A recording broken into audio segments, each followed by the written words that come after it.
Matthew Show from the Citizens Bank Studio. Hope you're having a great day as we continue to celebrate so many wonderful people who are working to make this place, Mississippi, such a great place to live, work, and play. Hey, look, in the second half of the show today, we have another edition of Singing River Health Talk. We have an ears, nose, and throat surgeon joining us today. And I sent a note to Shannon Wall from Singing River Health Systems this morning. This doctor who's going to be joining me in the second half is another doctor that came through Keesler. Highly, highly trained. What a great feeder system Keesler is for a lot of professions, but especially Singing River, through the kind of doctors that have, not from here. They come here, they fall in love with the area, they end up living here and working at places like Singing River Health System. So we'll have Singing River Health Talk coming up in the second half of the show. So in the first half, my friend Adele Lyons from the Mississippi Gulf Coast Chamber of Commerce, we know it as the Coast Chamber, is joining me. Adele, it's been a little bit of time since we've visited. How you been? I'm doing well. And yourself? I'm doing fantastic. Thank you. Doing really well. Thank God. Thank God. Yeah. But enjoying grandkids and, enjoying the kids, and Justin up in New York City still doing really well. And, I'm thankful. One thing for sure, when you go through what we've been through over our lives, you learn to live in the moment. And, right now, the moment for me is really beautiful. How about you? Yeah, just been busy with work, had a good holiday. I don't think I've really seen you since then. Jumped right back in with the legislative reception that was very successful. Our annual meeting, we had right about 600 people at that event. It's always well attended, and everybody loves just visiting and seeing each other and hear what's going on. And we're sort of moving along. I really can't believe how quickly days and weeks and months are going by. But life continues, and so far so good. Well, it's interesting on my outdoor show that plays every Monday across the SuperTalk network at noon on Mondays, where we celebrate the outdoors in Mississippi, the capital of the outdoors, I like to say. But in the first paragraph, I always say what day it is, because there's a great following on the podcast platform and also YouTube of the show. And when I say it, like when I said it this week, for a matter of fact, I'm like, you got to be kidding me, man. This is 2025 and we are busting through it. I mean, listen, we blinked and look where we are. Yeah. Spring barreling towards summer already.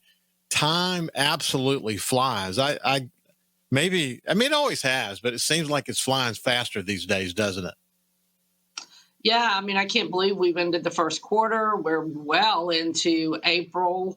Lent and Easter have passed. And like I said, just moving on towards summer, before you know it, we'll be smack in the middle of the heat and the humidity and, summertime.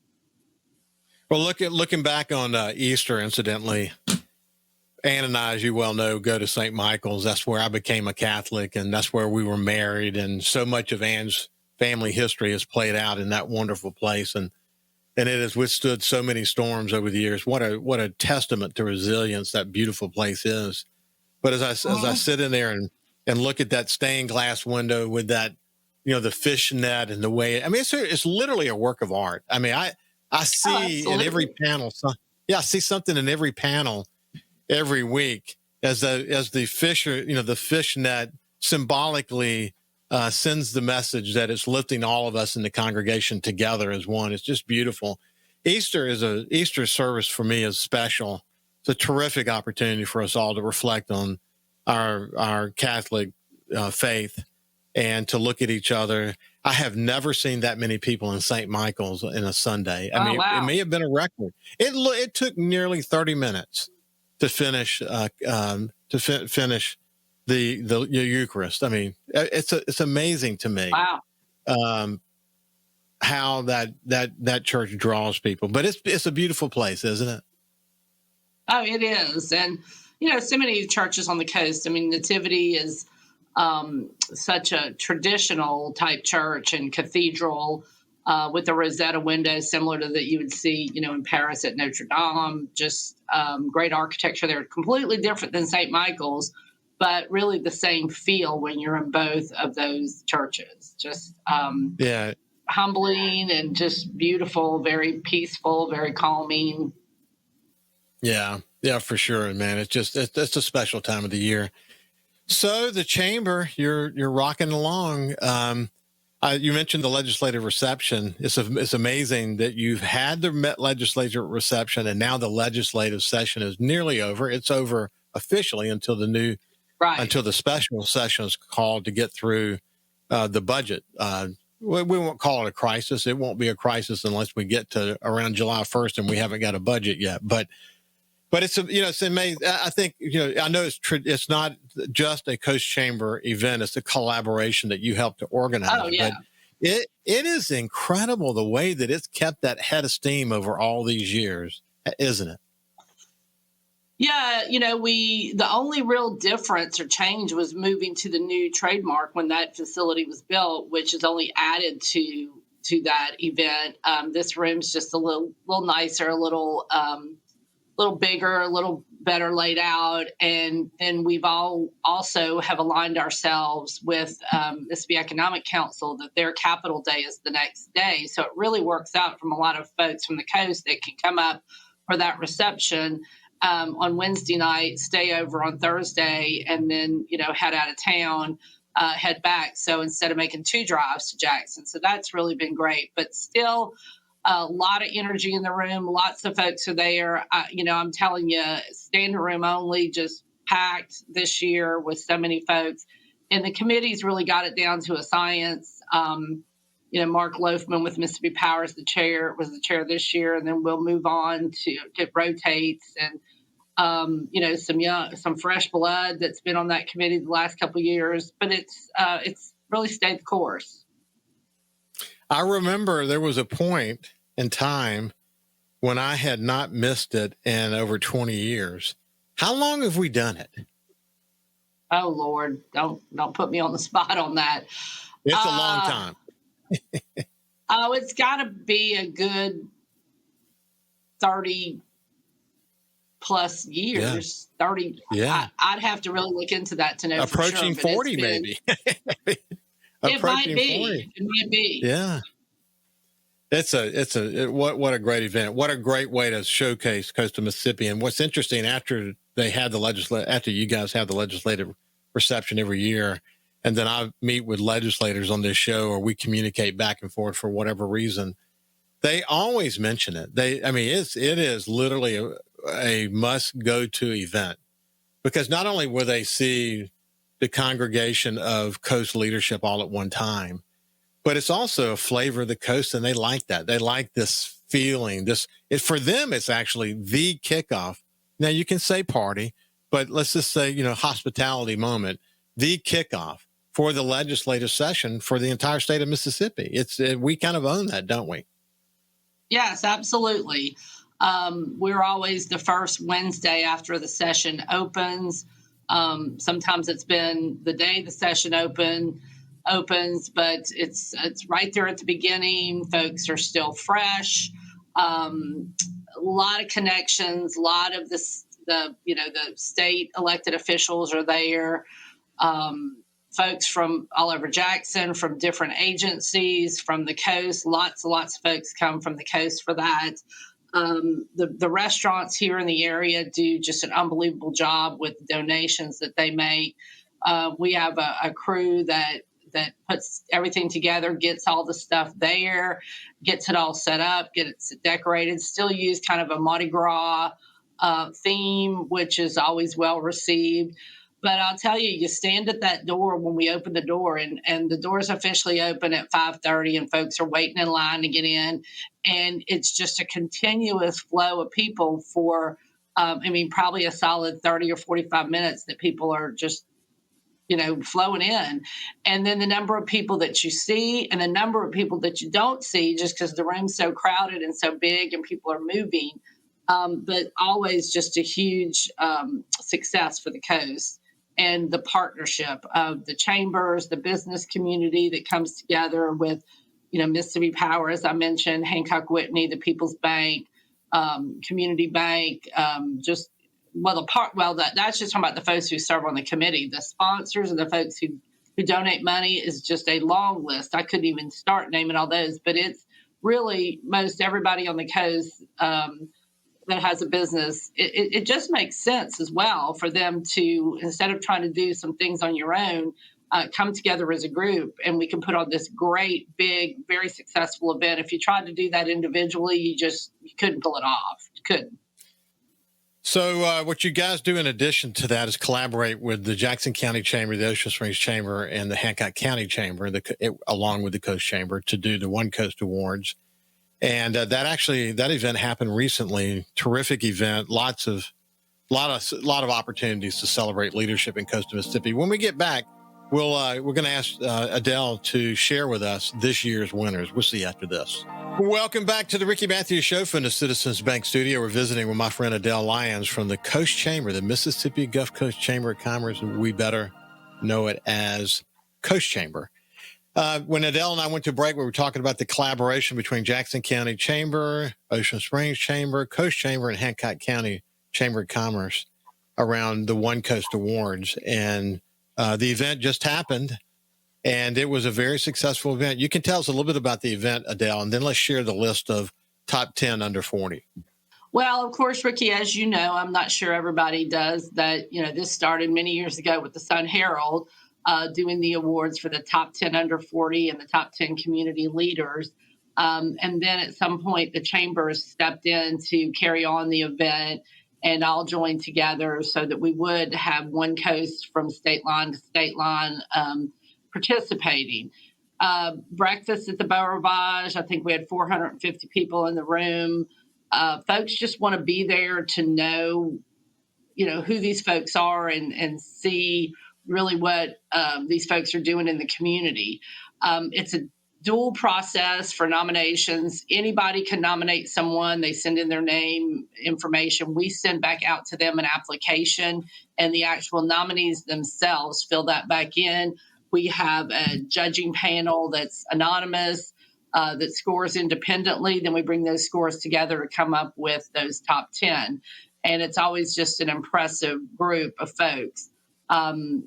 And like I said, people just kind of are interested to see who's really climbed to the top. So for our top 10 under 40, I think we had about 60 applications to come up with the 10. Jennifer Kane, who's with Generations Healthcare, Caroline Haas with Haas & Haas Attorneys from Bay St. Louis, Vicki Huggins with Memorial Hospital at Gulfport. She's the director of the pharmacy there. Shayla Ladner with Sky Dweller Aero over in the Kiln in Hancock County.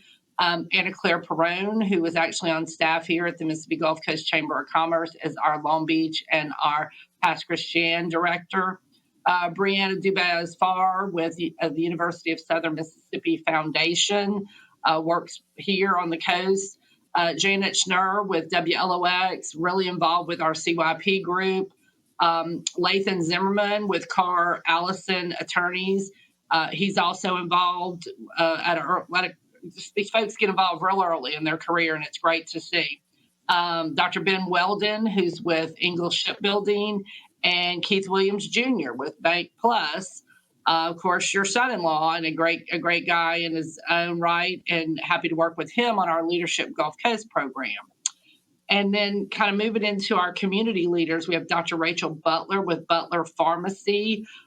She's got an intern program that she's doing for pharmacy techs, really cool. Christian Hartley with Cadence Bank, that I think you've met and talked with before, has been involved in our Coast Young Professionals. Casey Hill with Merchants and Marine Bank over in Jackson County.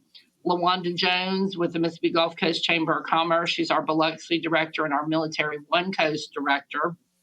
Amanda Pigeon with Hancock High School and the Hancock school system.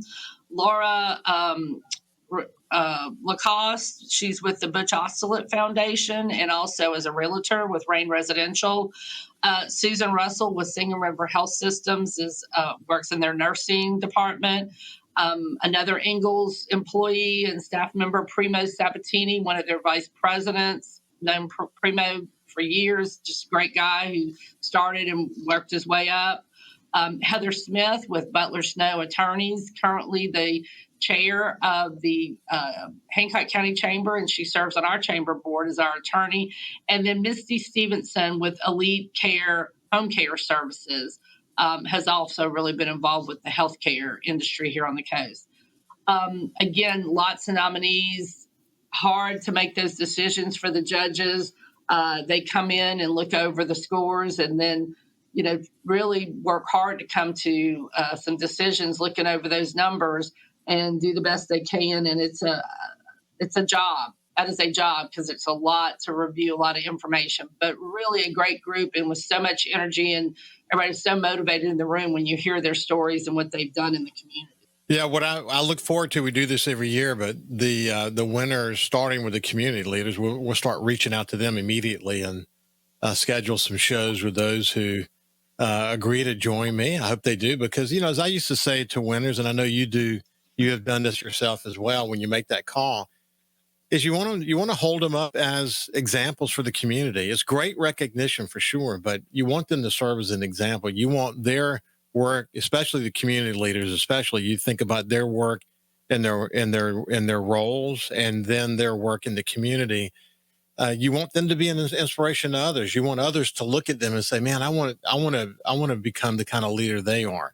And one of the things I mentioned to you before we actually shared this on the air was I was thrilled to see so many new names on the list. People that are completely new to me. Now, I'm out of the flow of the chamber these days.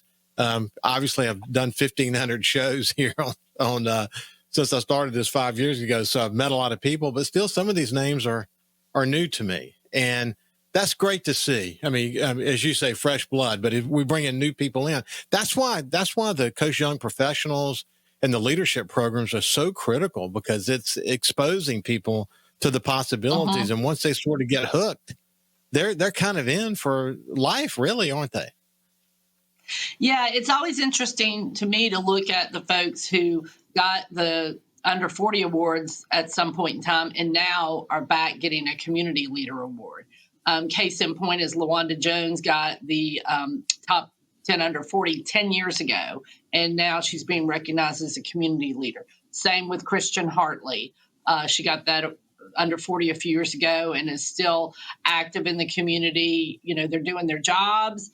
They're living their lives, but they're also giving back and making an impact in the community. Continue to do that for a long haul, and that's something you really have to appreciate from folks that they're doing that kind of work in the community.